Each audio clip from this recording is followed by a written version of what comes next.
Ben başta bir dine mensup olan, bir inanca sahip olan insanlar olmak üzere herkesin, hepimizin farkına varması, bilmesi, idrak etmesi, bir saniye dahi olsa aklından çıkarmaması gerektiğini düşündüğüm en önemli konularından başında gelen şudur ki, yüce yaratıcı asla zulmedici değildir. Yüce yaratıcı kimseye olumsuzluklar yaşatmaz.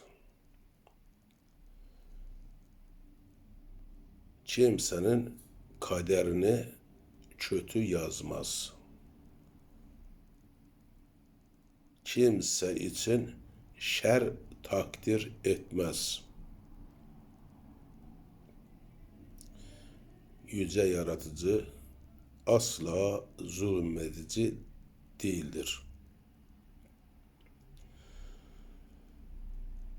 Biz insanlar ve diğer tüm canlılar bu hayatta yaşam boyu karşı karşıya kaldığımız ve kalacağımız, yaşadığımız ve yaşayacağımız, başımıza gelen ne olursa olsun, her türlü sorunları aşacak, her türlü sıkıntıları çözecek, her türlü zorluklara direnecek, her türlü acılara dayanacak, gerçekten yaşamak için ihtiyaç duyduğumuz her şeyi elde edecek güce, kudrete, enerjiye, yeteneğe ve donanıma sahibiz.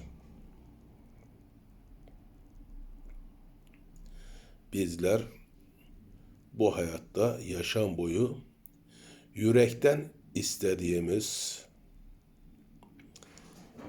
inanarak mücadelesini verdiğimiz her şeyi elde edecek güce, kudrete, enerjiye, yeteneğe ve donanıma sahibiz.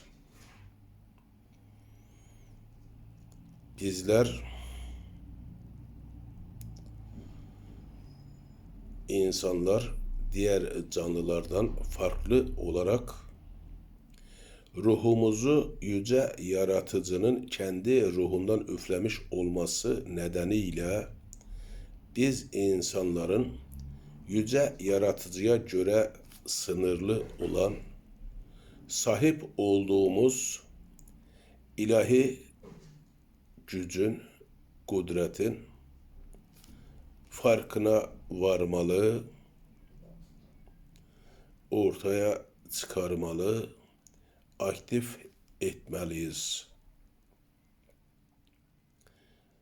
Eğer bunun farkına varır, ortaya çıkarır, aktif eder isek,